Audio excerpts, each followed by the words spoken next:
En el 2003, Estados Unidos invadió Irak basándose en mentiras y manipulaciones que cambiaron el curso de la historia.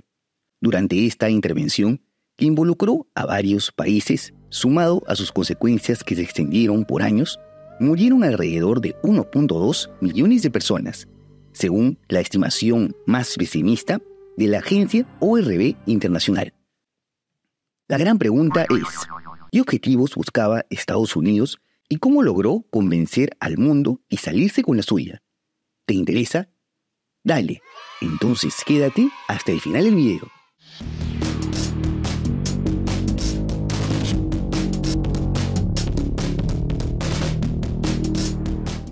Como siempre, remontémonos a los antecedentes, y para esto debemos mencionar aquel conocido evento que cambió el mundo en septiembre del 2001, pero que no detallaremos por la sensibilidad de YouTube.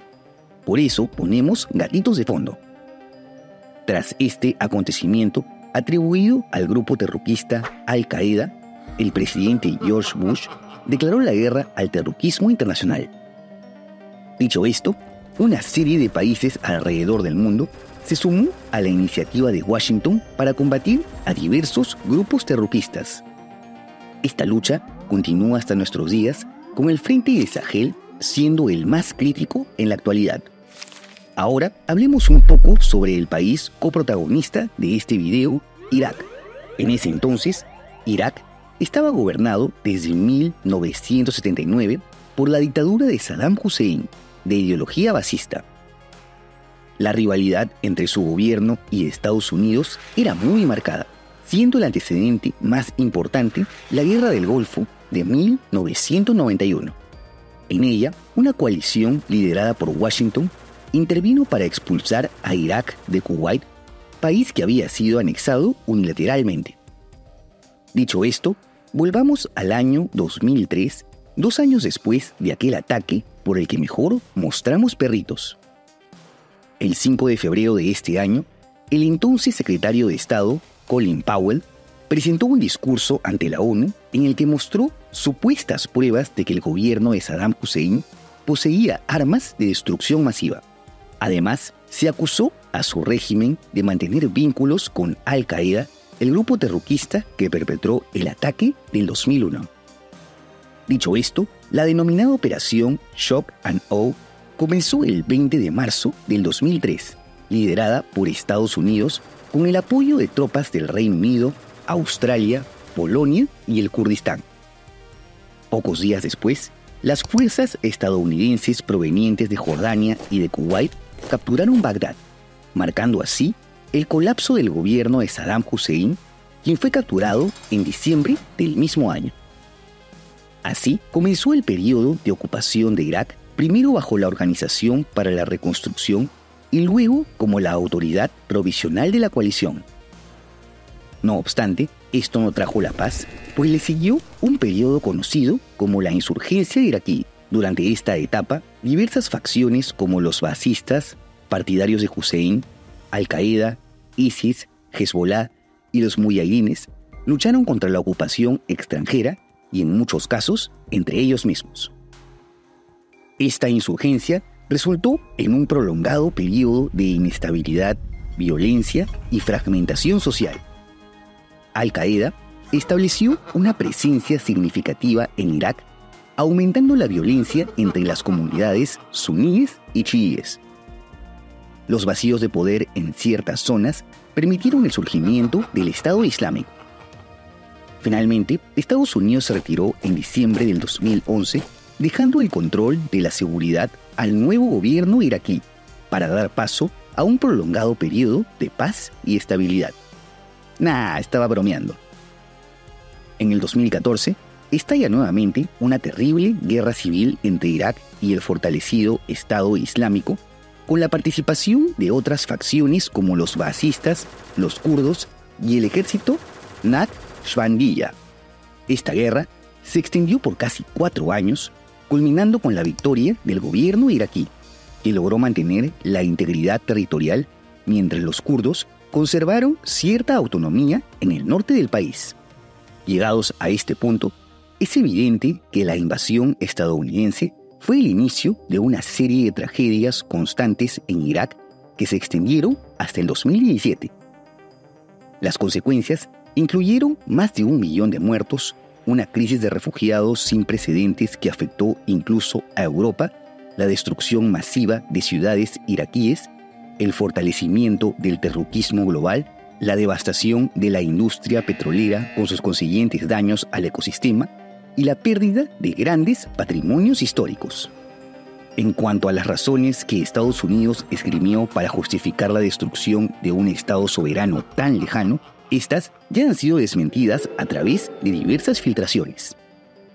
Una de las más importantes es el Downing Street Memo del 2002, un documento filtrado en 2005 que contenía actas de una reunión del gobierno británico. Estas actas indicaban que la inteligencia y los hechos estaban siendo manipulados para justificar la invasión de Irak. Por otro lado, una serie de informes descalificados revelaron que la CIA y el FBI no tenían pruebas concluyentes de que Irak poseyera armas de destrucción masiva o que tuviera vínculos con Al-Qaeda. Además, un informe del Senado de Estados Unidos del 2004 concluyó que la administración Bush exageró la amenaza de Irak y carecía de pruebas sólidas sobre las ADM, las cuales nunca fueron halladas durante la invasión. También vale la pena mencionar las revelaciones de Lawrence Wilkerson, jefe del gabinete del ya mencionado Colin Powell. Wilkerson afirmó públicamente que la inteligencia sobre las armas de destrucción masiva en Irak fue manipulada. Además, expresó su arrepentimiento por su papel en el discurso de Powell de 2003 ante la ONU, ya que se basaba en fuentes no confiables. Llegados a este punto, es necesario analizar cuáles pudieron haber sido las verdaderas motivaciones de Estados Unidos para emprender esta invasión. La primera, jugando a ser abogados del diablo, es el deseo de derrocar al régimen autoritario de Hussein.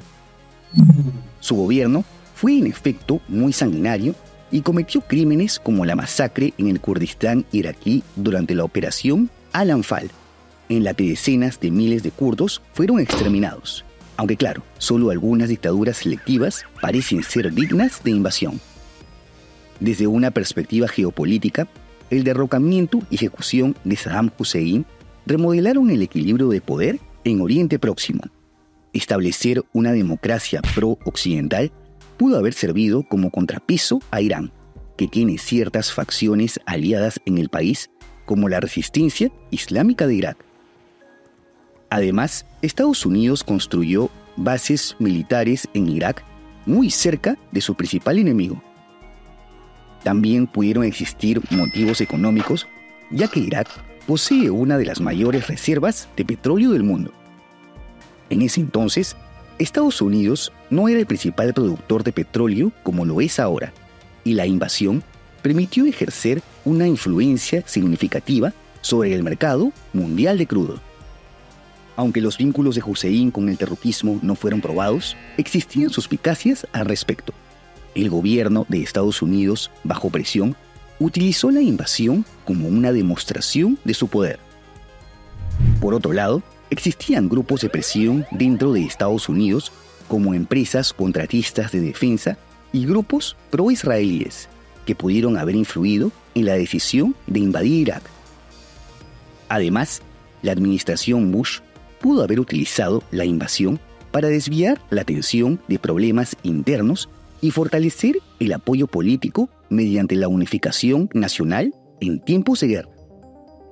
Por lo que, como ves, la invasión de Irak en 2003 sirve como una lección sobre el poder de la manipulación por parte de las grandes potencias y las catastróficas consecuencias que esto puede acarrear, donde las principales víctimas son los ciudadanos de a pie.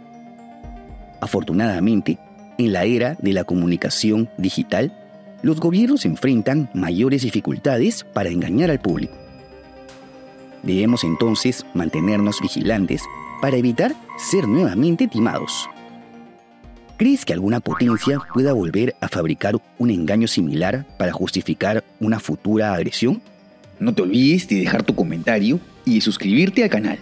Asimismo, te dejo en la descripción mis redes sociales y por si quieres ver los nuevos videos en preestreno y tener una mayor interacción conmigo, tus donaciones en Patreon, unahermanito.net o miembros del canal son bienvenidas.